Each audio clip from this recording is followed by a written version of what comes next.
இந்திய கிரிக்கெட் அணி தற்போது வெஸ்ட் இண்டீஸ் அணிக்கு எதிரான டெஸ்ட் தொடரில் விளையாடி வருகிறது. இந்தியாவில் வைத்து நடைபெற்று வரும் இந்த தொடரில் ஏற்கனவே முதல் போட்டி முடிவடைந்திருந்தது. இந்த போட்டியில் இந்திய அணி மிக மிக எளிதாக வெஸ்ட் இண்டீஸ் அணியை வீழ்த்தியிருந்தது.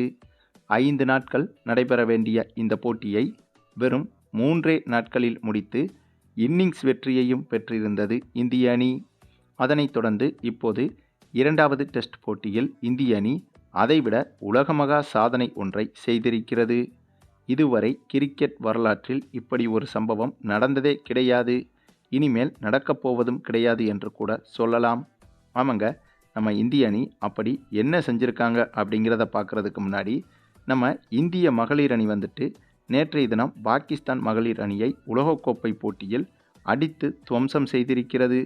இந்த போட்டியிலும் கூட பல அதிர்ச்சிகளும் சுவாரஸ்யங்களும் நிகழ்ந்துள்ளது. 50 ஓவர் உலகக்கோப்பை தொடர் இப்போது மகளிர் அணிகளுக்கு நடந்து வருகிறது. இதில் நேற்றைய தினம் இந்திய மகளிர் அணியும் பாகிஸ்தான் மகளிர் அணியும் மோதியது. இந்த போட்டி மீதான எதிர்பார்ப்பு என்பது ரசிகர்கள் மத்தியில் அதிகமாகவே இருந்தது. அதற்கு காரணம் அண்மையில்தான் ஆசிய கோப்பை தொடரில் இந்தியா பாகிஸ்தான் ஆண்கள் அணிகள் மோதிய போட்டிகளில் பல சர்ச்சைகள் நிகழ்ந்தது. அதுவும் கடந்த ஆண்டுதான் இந்தியா பாகிஸ்தான் நாடுகளுக்கு இடையே போர் பதட்டமும் நிகழ்ந்தது. ஆகவே அதனுடைய தொடக்கமாகவே இந்த இந்தியா பாகிஸ்தான் மோதிய மகளிர் போட்டியிலும் எதிர்பார்ப்பு என்பது எகிரியது. அப்படியாக நேற்றைய தினம் தொடங்கிய இந்த போட்டியில் ஆரம்பமே மீண்டும் சர்ச்சை என்பது வெடித்தது. ஏனென்றால் இந்த போட்டியின் டாஸின் போது இரு நாட்டு கேப்டன்களும் கை கொடுத்து கொள்ளவில்லை. ஏற்கனவே ஆண்கள் கிரிக்கெட்டிலும் இந்தியா பாகிஸ்தான் கேப்டன்கள் கை கொடுக்கவில்லை. ஆகவே அதே போலத்தான் இந்த மகளிர் அணிக்கு எதிரான போட்டியும் தொடங்கியது. அது மட்டுமில்லாமல் டாஸின் போது பாகிஸ்தான் கேப்டன் டெயில் என்று கேட்க, ஆனால் காயினில் விழுந்ததோ ஹெட்டு. அதே சமயம் இதை தவறாக புரிந்து கொண்ட நடுவர் பாகிஸ்தான் கேப்டன் ஹெட்டு தான் கேட்டார் என்று நினைத்து கொண்டு பாகிஸ்தான் அணி டாஸை ஜெயித்துவிட்டது என்று தவறுதலாக கூறிவிட்டார். இதுவும் மிகப்பெரிய சர்ச்சையாக மாறியது. ஆனாலும் கூட இந்திய கேப்டன் விட்டு கொடுத்ததை தொடர்ந்து இந்த போட்டி தொடர்ந்து நடைபெற்றது. அப்படியாக நடைபெற்ற இந்த போட்டியின் இடையே திடீரென பூச்சிகளின் தொந்தரவு அதிகமாக இருந்ததால் போட்டி 15 நிமிடங்கள் நிறுத்தப்பட்டது. அந்த இடைவெளியில் பாகிஸ்தான் வீராங்கனைகள் களத்தில் பூச்சியை விரட்டுவதற்காக ஸ்ப்ரே ஒன்றை அடித்தனர். இதுவும் மிகப்பெரிய சர்ச்சையை கிளப்பியது. மைதானத்தை பராமரிக்கும் பணியாளர்கள் செய்ய வேண்டிய விஷயங்களை பாகிஸ்தான் வீராங்கனைகள் செய்தது என்பது மிகப்பெரிய சர்ச்சையை கிளப்பியது. ஆனாலும் கூட பல சர்ச்சைகளுக்கு நடுவே நடைபெற்ற இந்த போட்டியில் இறுதியில் இந்திய அணிதான் வெற்றி பெற்றது. அதுவும் பிரம்மாண்ட வெற்றிங்க. ஏனென்றால் இந்த போட்டியில் முதலில் பேட்டிங் செய்த இந்திய அணி 50 ஓவர்கள் முடிவில் 247 ரன்கள் எடுத்து ஆல் அவுட் ஆனது. பின்னர் இதனை சேசிங் செய்ய களமிறங்கிய பாகிஸ்தான் அணியை வெறும் 159 ரன்களில் ஆல் அவுட் செய்து இந்திய அணி 88 ரன்கள் வித்தியாசத்தில் பிரமாண்ட வெற்றியை பெற்றது. இதனால் இந்த உலகக்கோப்பை புள்ளி பட்டியலில் தற்போது இந்திய அணிதான் நம்பர் 1 இடத்திலும் இருக்கிறது. ஆக ஆண்கள் அணியாக இருந்தாலும் சரி, பெண்கள் அணியாக இருந்தாலும் சரி, இந்தியா பாகிஸ்தான் மோதுகிறது என்றால் இப்போது உலகம் முழுக்க பெரும் பரபரப்பாகவும் சர்ச்சையாகவும் மாறிவிடுகிறது. அதற்கு ஏற்றாற்போல இப்படி நடைபெறும் இந்தியா பாகிஸ்தான் போட்டிகளிலும் பல சர்ச்சைகள் இயற்கையாகவே நடந்தும் விடுகிறது. சரி, இப்போ நம்ம இந்தியா வெஸ்ட் இண்டீஸ் அணிகளுக்கு எதிரான டெஸ்ட் போட்டிகளை பற்றி பார்த்தோமானால், ஏற்கனவே முதல் டெஸ்ட் போட்டி முடிவடைந்ததை தொடர்ந்து அடுத்ததாக 2வது டெஸ்ட் போட்டியில் இந்திய அணியும் வெஸ்ட் இண்டீஸ் அணியும் களமிறங்கியது. அப்படியாக களமிறங்கிய இந்த போட்டியில் டாஸை வென்று முதலில் பந்து வீச்சை தேர்வு செய்திருந்தது இந்திய அணி. அதனைத் தொடர்ந்து பேட்டிங் செய்ய களமிறங்கிய வெஸ்ட் இண்டீஸ் அணிக்கு இதுவரை கிரிக்கெட் உலகம் பார்த்திடாத அளவுக்கு மிகப்பெரிய பேரதிர்ச்சி ஒன்று காத்திருந்தது. ஆமாங்க, இந்த போட்டியின் முதல் ஓவரையே நம்ம ரவீந்திர ஜடேஜா தான் வீசியிருந்தார்.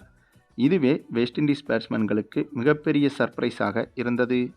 வழக்கமாக டெஸ்ட் போட்டிகளில் முதல் ஓவரை ஃபாஸ்ட் பவுலர்கள் தான் அதிகபட்சமாக வீசுவார்கள். அது மட்டுமில்லாமல் இந்த இந்தியா வெஸ்ட் இண்டீஸ் அணிகள் மோதும் இந்த பிட்ச் என்பது முழுக்க முழுக்க வேகப்பந்து வீச்சுக்கு சாதகமான பிட்சாகும். ஆகவே அப்படி இருந்தும் கூட போட்டியின் முதல் ஓவரை ஸ்பின் பவுலரான ரவீந்திர ஜடேஜா வீச வர, இதனால் சந்தோஷப்பட்ட வெஸ்ட் இண்டீஸ் அணி முதல் ஓவரிலேயே அதிரடியாக விளையாட வேண்டும் என்று எண்ணி ஜடேஜாவின் ஓவரை பெரிய ஷாட்டுகள் அடிக்க முயற்சி செய்தது. ஆனால் இந்திய அணியின் திட்டமே அதுதாங்க. ஏனென்றால் ஜடேஜா வீசிய இந்த முதல் ஓவரின் 2வது பந்தில் முதல் விக்கெட்டை இழந்த வெஸ்ட் இண்டீஸ் அணி அதே ஓவரின் 5வது பந்தில் 2வது விக்கெட்டையும் இழந்தனர். இதனால் ஆரம்பமே வெஸ்ட் இண்டீஸ் அணிக்கு மிகப்பெரிய அதிர்ச்சியாக மாறியது. அதற்கு பிறகு அடுத்த ஓவரிலேயாவது ஃபாஸ்ட் பவுலர்கள் வீசுவார்கள் என்று பார்த்தால், அடுத்த ஓவரை வீச வந்தது நம்ம குல்தீப் யாதவ். இவர் வீசிய இந்த போட்டியின் 2வது ஓவரில் ஒரு விக்கெட்டை வீழ்த்த, இதனால் முதல் 2 ஓவர்களிலேயே 3 விக்கெட்டை இழந்து வெஸ்ட் இண்டீஸ் அணி திணறியது. அதற்கு பிறகு கொஞ்சம் நிதானமாக விளையாடிய வெஸ்ட் இண்டீஸ் அணி அதிரடி ஆட்டத்தை மறந்து தடுப்பாட்டத்தை மட்டுமே முயற்சி செய்தது. இதனால் முதல் 8 ஓவர்களுக்கே வெறும் 5 ரன்கள் மட்டுமே தான் எடுத்திருந்தது வெஸ்ட் இண்டீஸ் அணி. இதுவே வெஸ்ட் இண்டீஸ் அணி வரலாற்றில் மிகப்பெரிய ஆச்சரியமாக பார்க்கப்பட்டது. வழக்கமாக வெஸ்ட் இண்டீஸ் அணியை பொறுத்தவரையில் டெஸ்ட், ஒருநாள் போட்டி, T20 என அனைத்து ஃபார்மட்டிலும் முதல் 7-8 ஓவர்களில் கிட்டத்தட்ட 30-40 ரன்களை எளிதாக கடந்துவிடும். ஆனால் இந்த போட்டியில் 8 ரன்களை கடப்பதற்கே திணறிவிட்டது. அதன் பிறகு 17வது ஓவரிலேயே வெஸ்ட் இண்டீஸ் அணி 10 விக்கெட்டுகளையும் இழந்து ஆல் அவுட்டும் ஆகிவிட்டது. ஆமாங்க, வெறும் 28 ரன்கள் எடுத்து வெஸ்ட் இண்டீஸ் அணி முதல் இன்னிங்ஸில் ஆல் அவுட் ஆகி ஒட்டுமொத்த உலக கிரிக்கெட் ரசிகர்களையும் அதிர்ச்சியடைய வைத்தது. அந்தளவுக்கு இந்திய அணியின் பந்துவீச்சு என்பது இந்த போட்டியில் மிரட்டலாகவே இருந்தது. இதில் அதிகபட்சமாக ரவீந்திர ஜடேஜா 4 விக்கெட்டுகளையும் குல்தீப் யாதவ் 3 விக்கெட்டுகளையும் வீழ்த்தியிருந்தனர். அதாவது இதுவரை சர்வதேச கிரிக்கெட் வரலாற்றில் டெஸ்ட் போட்டிகளில் ஒரே இன்னிங்ஸில் எந்த ஒரு அணியும் இவ்வளவு குறைவான ரன்களை எடுத்ததே கிடையாது. கிரிக்கெட் தொடங்கிய அந்த காலத்தில்தான் நியூசிலாந்து அணி வெறும் 26 ரன்களில் ஆல் அவுட் ஆனது. ஆனால் அதற்கு பிறகு கிரிக்கெட் என்பது பல வளர்ச்சிகளை கண்டு மாறிவிட்டது. ஆக இப்போதைய காலகட்டத்தில் வெறும் 28 ரன்களில் ஆல் அவுட் ஆவது என்பதெல்லாம் நம்பவே முடியாத அதிசயம் என்றுதான் சொல்ல வேண்டும். மேலும் இந்த ஒரு சம்பவம் என்பது இந்த இந்தியா வெஸ்ட் இண்டீஸ் அணிகளுக்கு எதிராக நடக்க இருக்கும் 2வது டெஸ்ட் போட்டிக்கான வார்ம் அப் மேட்சில்தான் நடைபெற்றது என்பதும் குறிப்பிடத்தக்கது. அதுவும் ஏற்கனவே இந்தியா வெஸ்ட் இண்டீஸ் அணிகள் மோதி வரும் இந்த டெஸ்ட் தொடர் என்பது பரபரப்பாக இல்லை என்ற குற்றச்சாட்டுகளும் இருந்து வருகிறது. ஏனென்றால் அதற்கு காரணம் வெஸ்ட் இண்டீஸ் அணிதான்.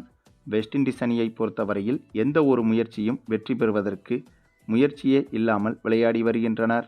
இதனால் இந்திய அணி வெஸ்ட் இண்டீஸ் அணியை எளிதாக வீழ்த்தியும் விடுகிறது. அதுவும் இந்த டெஸ்ட் தொடர் முழுவதும் இந்தியாவில் வைத்துதான் நடைபெற்று வருகிறது. வழக்கமாக இந்தியாவில் வைத்து நடைபெற்று வரும் போட்டிகளில் இந்தியாவிற்கு எதிராக ஆஸ்திரேலியா, இங்கிலாந்து போன்ற பெரிய அணிகள் விளையாடினாலே இந்திய அணி அத்தகைய அணிகளை எளிதாக வீழ்த்திவிடும். அப்படி இருக்கும்போது கத்துக்குட்டி அணியான இந்த வெஸ்ட் இண்டீஸ் அணியை இந்திய அணி இன்னும் மிக மிக எளிதாகவே வீழ்த்திவிடும். அதற்கு ஒரு எடுத்துக்காட்டு தான் இந்த ஒரு வார்ம் அப் மேட்ச். ஆக இந்த வார்ம் அப் மேட்சில் வாங்கிய அடியை நினைத்து கொண்டாவது வெஸ்ட் இண்டீஸ் அணி 2வது டெஸ்ட் போட்டியில் சிறப்பாக விளையாட வேண்டும் என்பதுதான் இந்திய ரசிகர்களின் எண்ணமாகவும் இருக்கிறது.